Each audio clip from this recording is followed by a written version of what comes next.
57th question. ಇಲ್ಲಿ ಏನ್ ಕೊಟ್ಟಿದ್ದಾರೆ ನೋಡ್ರಿ. Two towers A B and C D are standing vertically on A level ground as shown in the given figure. Okay, diagram ಅವರೇ ಕೊಟ್ಟಿದ್ದಾರೆ. A B ಒಂದು tower ಅಂತೆ, C D ಒಂದು tower ಅಂತ ಕೊಟ್ಟಿದ್ದಾರೆ. ಆಮೇಲೆ the angles of elevation of the top of the tower A B and C D from A point M on the line B D joining the foot of the towers R found to be 30 and 60 degree respectively.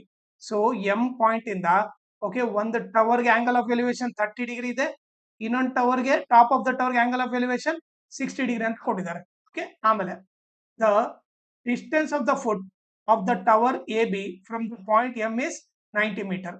Okay, ಈ A B ಟವರ್ಗೆ M ಇಂದ distance ಬಂದ್ಬಿಟ್ಟು 90 metre ಅಂತ ಕೊಟ್ಟಿದ್ದಾರೆ. Okay, ಈಗ the height of the tower C D is double the height of the tower A B.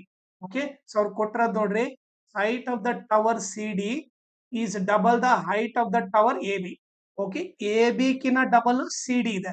So ನಾವೇನ್ ಬರ್ಕೋಬಹುದಂದ್ರೆ C D is equal to 2 times of A B. ಅಂದ್ರೆ ಈ ಸಿ ಡಿ ಬಂದ್ಬಿಟ್ಟು A ಬಿಗೆ double ಇದೆ ಅಂತ ಅರ್ಥ. ಓಕೆ, ಅದು ಕೊಟ್ಟಿದ್ದಾರೆ. Next, calculate the height of the two towers. ಅಂದ್ರೆ ಏನೇನು ಕಂಡಿಬೇಕು, ಎ ಬಿ ಕಂಡಿಬೇಕು, ಆಮೇಲೆ ಸಿ ಡಿ ಕೂಡ ಕಂಡಿಬೇಕು. Okay, distance between the towers. Okay, distance between the towers ಅಂದ್ರೆ ಬಿ ಡಿ ಕಂಡಿಬೇಕು. ಆಮೇಲೆ ಏನು, and also distance from the top of the tower to the point M on the ground. Okay, ನೋಡ್ರಿ, distance from the top of the tower to the point M ಅಂದ್ರೆ ಈ top of the tower ಇಂದ ಮತ್ತೆ M point ಇಂದ distance ಕಂಡಿಡ್ಬೇಕು. ಅಂದ್ರೆ A M ಕಂಡಿಡ್ಬೇಕು, C M ಕಂಡಿಡ್ಬೇಕು. So ಇವಾಗ ಎ ಎಂ ಕಂಡಿಡಿಬೇಕು, ಸಿ ಎಂ ಕೂಡ ಕಂಡಿಡಿಬೇಕು. ಓಕೆ, ಸೊ ಇಷ್ಟು ಕಂಡಿಡಿಬೇಕು. ಅದನ್ನ ಯಾವ ತರ ಮಾಡ್ಬೇಕು ನೋಡೋಣ. ಓಕೆ, ಸೊ ನನಗೆ ಇದು 90 ಮೀಟರ್ ಅಂತ ಗೊತ್ತಿರೋದ್ರಿಂದ ಫಸ್ಟ್ ನಾನು ಈ ಟ್ರಯಾಂಗಲ್ ತಗೋತೀನಿ. ಓಕೆ, ಸೊ ಫಸ್ಟ್ ಆ ಟ್ರಯಾಂಗಲ್ ಸಪರೇಟ್ ಆಗಿ ಬರ್ಕೊಂತೀನಿ. ಓಕೆ, ಏನಿದೆ ಎ ಬಿ ಎಂ ಇದೆ. ಓಕೆ, ಈ ಆಂಗಲ್ 30 ಡಿಗ್ರಿ ಇದೆ. ಓಕೆ, ಇದು ಬಂದು 90 ಮೀಟರ್ ಅಂತ ಬಂತು. ಓಕೆ, ಸೊ ನಾನು ಈಗ ನೋಡಿದ್ರೆ ಈಗ ನಿಮ್ಗೆ ಏನ್ ಗೊತ್ತಿರ್ಬೇಕಂದ್ರೆ ಇದು ಟವರ್ ಅಂದ್ರೆ ಸ್ಟ್ರೇಟ್ ನಿಂತೆ ಅಂದ್ರೆ ಇದು 90 degree. Okay, so 90 degree opposite ಇರೋದು ಏನಿರುತ್ತೆ, ಹೈಪೋಟೆನಸ್ ಇರುತ್ತೆ. ಓಕೆ, ಈಗ ಇದು 30 ಅಂದ್ರೆ ಇದರ ಅಪೋಸಿಟ್ ಇರೋದು ಏನಾಗುತ್ತೆ, ಅಪೋಸಿಟ್ ಆಂಗಲ್ ಅಪೋಸಿಟ್ ಇರೋದು ಅಪೋಸಿಟ್. ಆಮೇಲೆ ಉಳಿದಿದ್ದು ಆಟೋಮೆಟಿಕ್ ಏನಾಗುತ್ತೆ, ಅಡ್ಜಸೆಂಟ್ ಆಗುತ್ತೆ. ಓಕೆ, ಈಗ ನೋಡ್ರಿ, ನನಗೆ ಫಸ್ಟ್ ನಾನು ಏನ್ ಮಾಡ್ತೀನಿ, ಈಗ ಎ ಬಿ ಕಂಡಿಡ್ತೀನಿ ಅಂದ್ರೆ ಅಪೋಸಿಟ್ ಕಂಡಿಡ್ತೀನಿ. Opposite to adjacent. ಈಗ ಅಡ್ಜಸೆಂಟ್ ನನಗೆ ಗೊತ್ತು, ಅಪೋಸಿಟ್ ಬೇಕು. ಸೊ ನಾನು ಅಪೋಸಿಟ್ ಬೈ ಅಡ್ಜಸೆಂಟ್ ಯಾವ ಫಾರ್ಮುಲಾ, ಅದು ಟ್ಯಾನ್ ಥೀಟಾ ಫಾರ್ಮುಲಾ ಅಪ್ಲೈ ಮಾಡ್ತೀನಿ. Tan theta is equal to opposite by adjacent. Okay, ಈಗ ಹೇಳ್ರಿ, ಟ್ಯಾನ್ ಥೀಟಾ ಇದ್ದಲ್ಲಿ ಏನು, ಥೀಟಾ ಇದ್ದಲ್ಲಿ ಏನ್ ಬರ್ತೀನಿ ನಾನು, ಥೀಟಾ ಇದ್ದಲ್ಲಿ 30, ಅಪೋಸಿಟ್ ವ್ಯಾಲ್ಯೂ ಏನು A B, adjacent value 90. Okay, ಈಗ ನೀವು ನೋಡಿದ್ರೆ ಅಪೋಸಿಟ್ ವ್ಯಾಲ್ಯೂ ಏನು ಎ ಬಿ ಇದೆ, ಅಡ್ಜಸೆಂಟ್ ವ್ಯಾಲ್ಯೂ 90 ಇದೆ. ಈಗ ಟ್ಯಾನ್ 30 ವ್ಯಾಲ್ಯೂ ಏನು 1/√3 is equal to A B divided by 90. ಹೌದಾ, ಈಗ ನೀವು ನೋಡಿದ್ರೆ ಇದನ್ನ ಕ್ರಾಸ್ ಮಲ್ಟಿಪ್ಲೈ ಮಾಡಿದ್ರೆ ಏನಾಗುತ್ತೆ, √3 A B is equal to 1 into 90 ಆಗುತ್ತೆ. ಈಗ A B is equal to ಏನಾಯ್ತು, 1 ಇಂಟು 90 90 ಇಂಟು √3 ಕಡೆ ಬಂದ್ರೆ ಡಿವೈಡ್ ಬೈ √3 ಆಗುತ್ತೆ. ಸೊ ನಮಗೇನ್ ಗೊತ್ತು, ಡಿನಾಮಿನೇಟರ್ ಅಲ್ಲಿ ರೂಟ್ ಇರಬಾರ್ದು. ಸೊ ನಾವೇನ್ ಮಾಡ್ತೀವಿ, ರಾಷನಲೈಸ್ ಮಾಡ್ತೀವಿ. ಅವಾಗ √3 ಇಂಟು √3 ಮಾಡಿದ್ರೆ ಏನಾಗುತ್ತೆ, A B is equal to 90 √3. Okay, ಈ ಡಿನಾಮಿನೇಟರ್ √3 ಇಂಟು √3 ಏನಾಗುತ್ತೆ, √3 ಹೋಲ್ ಸ್ಕ್ವೇರ್ ಆಗುತ್ತೆ. ಸ್ಕ್ವೇರ್ ರೂಟ್ ಕ್ಯಾನ್ಸಲ್ ಆಗಿ 3 ಮಾತ್ರ ಉಳಿಯುತ್ತೆ. ಸೊ ಇಲ್ಲಿ 3 ಬರಿತೀನಿ, 3 1 ಜಾ 3, 30 ಜಾ. ಎ ಬಿ ಬಂದ್ಬಿಟ್ಟು ಏನು 30 √3 ಆಯ್ತು. ಬಟ್ ನಮಗೆ ಅಲ್ಲಿ √3 ವ್ಯಾಲ್ಯೂ ಕೊಟ್ಟಿದ್ದಾರೆ. ಸೊ ಈಗ ನೀವು ನೋಡಿದ್ರೆ √3 ವ್ಯಾಲ್ಯೂ ಏನಂತ ತಗೋಬೇಕಂತೆ, 1.7 ಅಂತ ತಗೋಬೇಕು. ಸೊ ಈಗ ಏನ್ ಬರಿತೀನಿ, √3 ಇದ್ದಲ್ಲಿ 1.7 ಅಂತ ಬರಿತೀನಿ. ಈಗ ನೀವು ಮಲ್ಟಿಪ್ಲೈ ಮಾಡಿದ್ರೆ ಓಕೆ, ನಿಮಗೆ 17 3 ಎಷ್ಟು 51 ಅಂತ ಗೊತ್ತು. ಇಲ್ಲಿ 0 ಇದೆ, 0 ಬರಿತೀನಿ. 1 ನಂಬರ್ ಆದ್ಮೇಲೆ ಪಾಯಿಂಟ್ ಇಡಬೇಕು. ಸೊ ಎ ಬಿ ವ್ಯಾಲ್ಯೂ ಗೊತ್ತಾಯ್ತು, ಎಷ್ಟು 51 ಮೀಟರ್ ಅಂತ ಗೊತ್ತಾಯ್ತು. Okay, so A B value 51 metre ಅಂತ ಗೊತ್ತಾಯ್ತು. ಸೊ ನಾನು ಇಲ್ಲಿ ಬರ್ಬಿಡ್ತೀನಿ. ಈಗ ಎ ಬಿ ವ್ಯಾಲ್ಯೂ ನನಗೆ ಗೊತ್ತಾಯ್ತು, ಎಷ್ಟು 51 ಮೀಟರ್ ಅಂತ ಗೊತ್ತಾಯ್ತು. ಓಕೆನಾ, ಸೊ ಈಗ ನಾನೇನ್ ಮಾಡ್ತೀನಿ, ಇದನ್ನ ಎರೇಸ್ ಮಾಡ್ಬಿಡ್ತೀನಿ, ಇದಿಷ್ಟು ಎರೇಸ್ ಮಾಡ್ಬಿಡ್ತೀನಿ.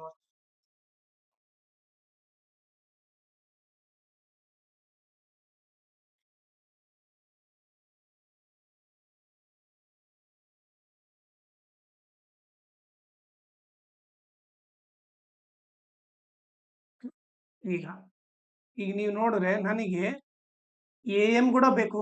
ಈ ಡಯಾಗ್ರಾಮ್ ಅಲ್ಲಿ ಎ ಎಂ ಇದೆ ತಾನೆ, ಅದನ್ನ ಕೂಡ ಕಂಡುಹಿಡಿಯೋಣ. ಓಕೆ, ಸೊ ಈಗ ನೀವು ನೋಡಿದ್ರೆ ಓಕೆ, ನನಗೆ ಅಡ್ಜಸೆಂಟ್ ಗೊತ್ತು, ಹೈಪೋಟೆನ್ಯೂಸ್ ಅಂದ್ರೆ ಎ ಎಂ ಬೇಕು.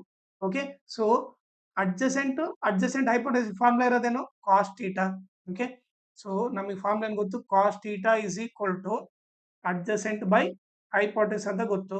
ಈಗ ಕಾಸ್ ಥೀಟಾ ವ್ಯಾಲ್ಯೂ ಏನಿದೆ, 30 ಇದೆ, is equal to okay, so adjacent value ಏನು, 90, hypotenuse A M. Okay, cos 30 value ಏನು, √3/2 is equal to 90 by A M. Okay, so ಈ ಕ್ರಾಸ್ ಮಲ್ಟಿಪ್ಲೈ ಮಾಡಿದ್ರೆ ಏನಾಗುತ್ತೆ ನೋಡ್ರಿ, √3 A M is equal to 90 into 2. Okay, A M is equal to 92 ಎಷ್ಟು, 180, 180 by √3 ಆಗುತ್ತೆ. So denominator root ಇರಬಾರ್ದು. So denominator root ಇರಬಾರ್ದು ಅಂದ್ರೆ ರಾಷನಲೈಸ್ ಮಾಡಬೇಕು. ಅವಾಗೇನು ಇಂಟು √3 ಡಿವೈಡ್ ಬೈ √3 ಮಾಡಬೇಕು. ಸೊ ಅವಾಗ ಏನಾಗುತ್ತೆ, A M is equal to 180 √3 divided by, ನಮ್ಗೆ ಏನ್ ಗೊತ್ತು, √3 ಇಂಟು √3 ಏನಾಗುತ್ತೆ, √3 ಹೋಲ್ ಸ್ಕ್ವೇರ್ ಆಗುತ್ತೆ, ಸ್ಕ್ವೇರ್ ರೂಟ್ ಕ್ಯಾನ್ಸಲ್ ಆಗಿ 3 ಮಾತ್ರ ಉಳಿಯುತ್ತೆ. ಇಲ್ಲಿ 3 ಬರಿತೀನಿ, 3 1 ಜಾ 3, 60 ಜಾ. So A M is equal to ಏನು, 60 √3. ಓಕೆ, ನಮಗೆ ಆಲ್ರೆಡಿ ಏನ್ ಹೇಳಿದ್ರೆ, √3 ಇದ್ದಲ್ಲಿ ಏನ್ ತಗೋಬೇಕು ನಾನು, 1.7 ತಗೊಂತ ಹೇಳಿದ್ದಾರೆ. ಸೊ ಈಗ ಮಲ್ಟಿಪ್ಲೈ ಮಾಡಿದ್ರೆ ಏನಾಗುತ್ತೆ ನೋಡ್ರಿ ಇಲ್ಲಿ. ಓಕೆ, ಸೊ 6 7 ಜಾ 42, 1 ಕ್ಯಾರಿ, 6 1 ಜಾ 6, 6 ಪ್ಲಸ್ 4 10, 1 0 ಇದೆ, 1 0 ಬರಿತೀನಿ. ಓಕೆ, ಸೊ 1 ನಂಬರ್ ಆದ್ಮೇಲೆ ಪಾಯಿಂಟ್ ಇರೋದ್ರಿಂದ ಇಲ್ಲಿ 102 ಆಗುತ್ತೆ. ಸೊ ಎ ಎಂ ವ್ಯಾಲ್ಯೂ ಏನಾಯ್ತು, 102 ಮೀಟರ್ ಆಯ್ತು. ಓಕೆ, ಸೊ 17 6 102 ಆಯ್ತು, 1 0 ಬರ್ದೆ, 1 ಡೆಸಿಮಲ್ ಆದ್ಮೇಲೆ ಪಾಯಿಂಟ್ ಇಟ್ಟೆ, 102 ಆಯ್ತು. ಈಗ ಎ ಎಂ ವ್ಯಾಲ್ಯೂ ಕೂಡ ಗೊತ್ತಾಯ್ತು. ಸೊ ಈಗ ಏನ್ ಮಾಡ್ತೀನಿ ನಾನು, ಎ ಎಂ ವ್ಯಾಲ್ಯೂ ಬರಿತೀನಿ. ಓಕೆ, ಎ ಎಂ ವ್ಯಾಲ್ಯೂ ಎಷ್ಟು, 102 ಮೀಟರ್ ಅಂತ ಗೊತ್ತಾಯ್ತು, ಎ ಎಂ ವ್ಯಾಲ್ಯೂ ಗೊತ್ತಾಯ್ತು. ಓಕೆ, ಸೊ ಈಗ ನಾನೇನ್ ಮಾಡ್ತೀನಿ, ಇದಿಷ್ಟು ಎರೇಸ್ ಮಾಡ್ತೀನಿ, ಈ ಡಯಾಗ್ರಾಮ್ ಕೂಡ ಎರೇಸ್ ಮಾಡ್ತೀನಿ ಇವಾಗ. ಓಕೆ,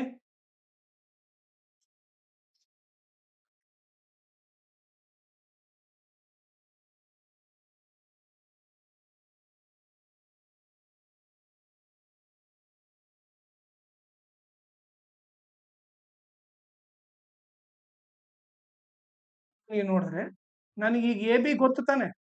ಸೊ ಎ ಬಿ ಗೊತ್ತು. ಈಗ ನಾನು ಸಿ ಡಿ ನ ಏನಂತ ಗೊತ್ತು, ಸಿ ಡಿ ಅಂದ್ರೆ ನಥಿಂಗ್ ಬಟ್ ಏನು, 2 ಇಂಟು ಎ ಬಿ ಅಂತ ಗೊತ್ತು. So 2 into A B value ಏನು, 51.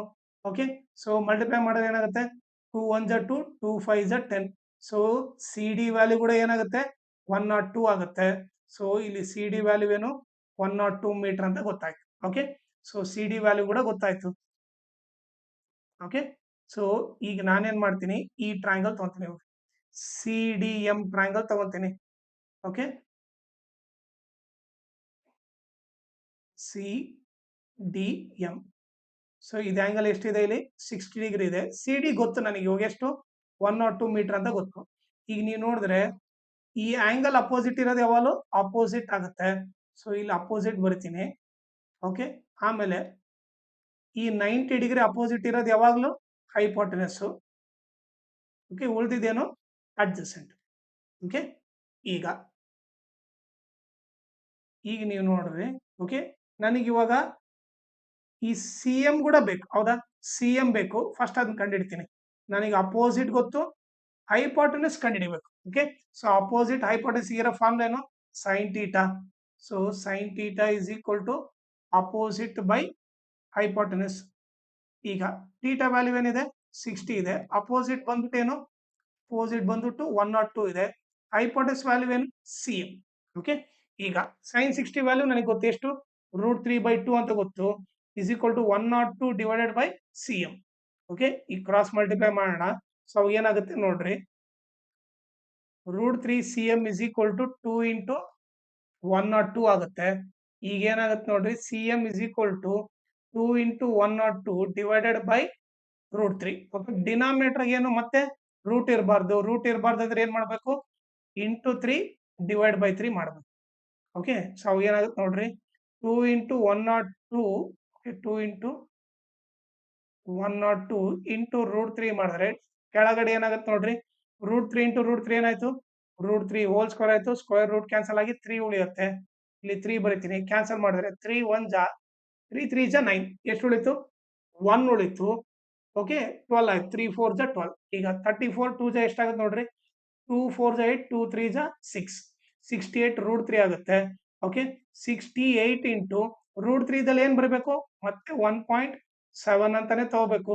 ಓಕೆ ಈಗ ಮಲ್ಟಿಪ್ಲೈ ಮಾಡಿದ್ರೆ ಏನಾಗುತ್ತೆ ನೋಡ್ರಿ 68 ಇಂಟು 1.7 7 8 ಜ 56 7 6 ಜ 42 ಪ್ಲಸ್ 5 47 ಆಯ್ತು ಪ್ಲಸ್ 1 8 8 1 6 ಜ 6 6 7 plus 8 15 6 plus 4 10 10 plus 1 11. Okay one number ಆದ್ಮೇಲೆ 0.2 ಎಷ್ಟಾಗುತ್ತೆ ಅಂದ್ರೆ 115.6 ಮೀಟರ್ ಬರುತ್ತೆ. ಇದು ಬಂದ್ಬಿಟ್ಟು ಏನಿದು C M. Okay so C M value 115.6 ಇಲ್ಲಿ ಬರ್ದ್ಬಿಡ್ತೀನಿ 115.6. ಓಕೆ ಈಗ ಆಲ್ರೆಡಿ ನಾವು ಏನು ಕಂಡು ಸಿ ಡಿ ಕಂಡಿಡಿದೀವಿ. ಸಿ ಡಿ ಎಷ್ಟು 102 ಮೀಟರ್ ಅಂತ ಗೊತ್ತು. ಓಕೆ ಈಗ ನಮಗೇನು ಬಿ ಡಿ ಒಂದು ಕಂಡಿಬೇಕು. ಓಕೆ ಬಿ ಡಿ ಬೇಕಂದ್ರೆ ಬಿ ಎಂ ಬೇಕು ಎಂ ಡಿ ಕೂಡ ಬೇಕು. ಬಿ ಎಂ ಆಲ್ರೆಡಿ ಗೊತ್ತು ನಮಗೆ. ಈಗ ನಾವು ಎಂ ಡಿ ಕಂಡಿಡಿಯೋಣ ಅಂದ್ರೆ ನಥಿಂಗ್ ಬಟ್ ಇಲ್ಲಿ ಅಡ್ಜಸೆಂಟ್ ಫೈಂಡ್ ಮಾಡಬೇಕು. ಓಕೆ ಸೊ ಇದು ಎರೇಸ್ ಮಾಡ್ಬಿಡ್ತೀನಿ ಇದನ್ನ.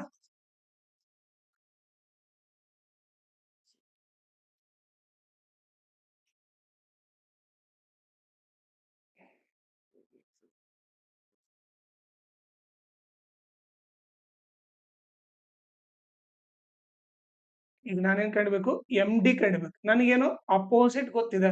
ಸೊ ಯಾವ ಫಾರ್ಮುಲಾ ಆಗ್ಬೇಕು ಅಪೋಸಿಟ್ ಅಡ್ಜಸೆಂಟ್ ಅಂದ್ರೆ ಟ್ಯಾನ್ ಥೀಟಾ ಆಗ್ಬೇಕು. Tan theta is equal to opposite by adjacent. Okay so ಈಗ ಟ್ಯಾನ್ ಥೀಟಾ ಇದ್ದಲ್ಲಿ ಎಷ್ಟು 60 ಅಪೋಸಿಟ್ 102 ಅಂತ ಗೊತ್ತು. ಅಡ್ಜಸೆಂಟ್ ಏನು ಎಂ ಡಿ ಅಂತ ಗೊತ್ತು. ಈಗ ಟ್ಯಾನ್ 60 ಅಂದ್ರೆ nothing but root 3 is equal to 102 divided by M D. Okay ಇದು ಮೇಲೆ ಹೋಗುತ್ತೆ ಇದು ಕೆಳಗಡೆ ಬಂದ್ರೆ ಏನಾಗುತ್ತೆ ನೋಡ್ರಿ M D is equal to 102 by root 3 ಆಗುತ್ತೆ. ಓಕೆ ಸೊ ಈ ಎಂ ಡಿ ಮೇಲೆ ಹೋಗುತ್ತೆ ರೂಟ್ 3 ಕೆಳಗಡೆ ಬರುತ್ತೆ. ಸೊ ಡಿನಾಮಿನೇಟರ್ ರೂಟ್ ಇರಬಾರ್ದು ಮತ್ತೆ ರ್ಯಾಷನಲೈಸ್ ಮಾಡ್ರಿ ಅವಾಗ ಏನಾಗುತ್ತೆ M D is equal to 102 root 3 root 3 into root 3 3 ಅಂತ ಗೊತ್ತು ನಮಗೆ. ಈಗ ಕ್ಯಾನ್ಸಲ್ ಮಾಡಿದ್ರೆ 3 1 ಜ 3 3 ಜ 9 1 ಉಳಿತು 12 3 4 ಜ 12. ಸೊ ಎಂ ಡಿ ಬಂದ್ಬಿಟ್ಟು 34 ರೂಟ್ 3 ಅಂತ ಗೊತ್ತು. ಈಗ 34 ರೂಟ್ 3 ದಲ್ಲಿ ಏನ್ ಬರೀಬೇಕು 1.7 ಅಂತ ಬರೀಬೇಕು. ಈಗ ಮಲ್ಟಿಪ್ಲೈ ಮಾಡೋಣ. ಓಕೆ ಮಲ್ಟಿಪ್ಲೈ ಏನ್ ಮಾಡಬೇಕು 34 ಇಂಟು 1.7 ಮಾಡಿದ್ರೆ 7 4 ಜ 28 2 ಕ್ಯಾರಿ 7 3 ಜ 21 plus 2 23. Okay 4 3. Okay so 8 3 plus 4 7 2 plus 3 5. So ಒಂದ್ ನಂಬರ್ ಆದ್ಮೇಲೆ ಇಲ್ಲಿ ಒಂದ್ ನಂಬರ್ ಆದ್ಮೇಲೆ ಪಾಯಿಂಟ್ ಇರೋದ್ರಿಂದ ಇಲ್ಲಿ ಒಂದ್ ನಂಬರ್ ಆದ್ಮೇಲೆ ಪಾಯಿಂಟ್ ಇಟ್ರೆ 57.8 ಎಂ ಡಿ ವ್ಯಾಲ್ಯೂ ಎಷ್ಟು 57.8 ಮೀಟರ್ ಅಂತ ಗೊತ್ತಾಯ್ತು. ಓಕೆ ಸೊ ಈಗ ನಾನು ಇಲ್ಲಿ ಎರೇಸ್ ಮಾಡ್ಬಿಡ್ತೀನಿ. ಇವಾಗ ಈಗ ನಮಗೇನ್ ಬೇಕು ಬಿ ಡಿ ಬೇಕು ಹೌದಾ. ಸೊ ಈಗ nothing but distance between the two tower B D ಬೇಕು. B D is equal to ಏನಂತ ಬರೀಬಹುದು ನಾನು B D is equal to B M plus M D ಅಂತ ಬರೀಬಹುದು. B M plus M D ಅಂತ ಬರೀಬಹುದು. B D B M value 90 ಅಂತ ಗೊತ್ತು. ಈಗ ನೀವು ನೋಡಿದ್ರೆ ಬಿ ಎಂ ವ್ಯಾಲ್ಯೂ 90 ಅಂತ ಅವನೇ ಕೊಟ್ಟಿದ್ದಾನೆ. ಈಗ ಎಂ ಡಿ ವ್ಯಾಲ್ಯೂ ಏನ್ ಕಂಡಿದ್ದೀವಿ ನೋಡ್ರಿ 57.8 57.8 ಆಡ್ ಮಾಡಿದ್ರೆ 90 ಪ್ಲಸ್ 57 ಏನಾಗುತ್ತೆ 147.8 ಮೀಟರ್ ಬರುತ್ತೆ. ಇದು ಬಂದ್ಬಿಟ್ಟು ಬಿ ಡಿ. ಓಕೆ ಸೊ ಇಲ್ಲಿ ಬರ್ದ್ಬಿಡ್ರಿ ಬಿ ಡಿ ವ್ಯಾಲ್ಯೂ ಎಷ್ಟು 147.8 ಮೀಟರ್. ಸೊ ನಾವ್ ಇವಾಗ ಎಲ್ಲಾ ವ್ಯಾಲ್ಯೂ ಫೈಂಡ್ ಮಾಡಿದ್ವಿ. ಓಕೆ ಇದು ಬಂದ್ಬಿಟ್ಟು ಇದ್ರದ್ದು ಸೊಲ್ಯೂಷನ್. ಓಕೆನಾ. ಆಮೇಲೆ ಇನ್ನೊಂದು ಇಂಪಾರ್ಟೆಂಟ್ ಥಿಂಗ್ ಏನಂದ್ರೆ ನನ್ನ ಚಾನೆಲ್ ನೀವು ಸಬ್ಸ್ಕ್ರೈಬ್ ಮಾಡ್ರಿ, ಅದ್ರ ಜೊತೆಗೆ ಜಾಯ್ನ್ ಆಗ್ರಿ. ಜಾಯ್ನ್ ಆಗೋದ್ರಿಂದ ಅಡ್ವಾಂಟೇಜ್ ಏನಂದ್ರೆ ನಿಮ್ಗೆ ಎಕ್ಸಾಮ್ ಟೈಮಲ್ಲಿ ಯಾವ ಕ್ವಶನ್ಸ್ ಬರುತ್ತೆ ಅದನ್ನ ಯಾವ ತರ ಟ್ರಿಕ್ಕಿಯಾಗಿ ಸಾಲ್ವ್ ಮಾಡ್ಬೋದು ಅವನ್ನೆಲ್ಲ ಹೇಳ್ಕೊಡ್ತೀನಿ. ಸೊ ಅದಕ್ಕೋಸ್ಕರ ನನ್ನ ಚಾನಲ್ನ ಜಾಯ್ನ್ ಆಗ್ರಿ. ಆಮೇಲೆ ನನ್ನ ಚಾನಲ್ನ ಮ್ಯಾಕ್ಸಿಮಮ್ ಶೇರ್ ಮಾಡ್ರಿ ಸೊ ದಟ್ ಎಕ್ಸಾಮ್ ಟೈಮಲ್ಲಿ ಎಲ್ಲರಿಗೂ ಹೆಲ್ಪ್ ಆಗುತ್ತೆ. ಆಮೇಲೆ ಈ ವಿಡಿಯೋ ಡಿಸ್ಕ್ರಿಪ್ಷನ್ ಅಲ್ಲಿ ನಾನು Instagram channel link, Telegram channel link, ಆಮೇಲೆ ಮ್ಯಾಥ್ಸ್ 2025 ಸಪ್ಲಿಮೆಂಟರಿ ಇದು ಎಲ್ಲಾ ಕ್ವಶನ್ ಸಾಲ್ವ್ ಮಾಡ್ಬಿಟ್ಟು ಆ ಪ್ಲೇ ಲಿಸ್ಟ್ ಲಿಂಕ್ ನ ಈ ವಿಡಿಯೋ ಡಿಸ್ಕ್ರಿಪ್ಷನ್ ಅಲ್ಲಿ ಹಾಕಿರ್ತೀನಿ. ಅದನ್ನ ನೀವು ರೆಫರ್ ಮಾಡ್ರಿ. ಆಮೇಲೆ ನಿಮ್ಗೆ ಏನಾದ್ರೂ ಡೌಟ್ ಬಂದ್ರೆ ಇಲ್ಲ ಏನಾದ್ರೂ ಅಪ್ಡೇಟ್ ಬೇಕಂದ್ರೆ ನಾನು ಇನ್ಸ್ಟಾಗ್ರಾಮ್ ಅಥವಾ ಟೆಲಿಗ್ರಾಮ್ ಚಾನಲ್ಗೆ ಮೆಸೇಜ್ ಮಾಡ್ರಿ.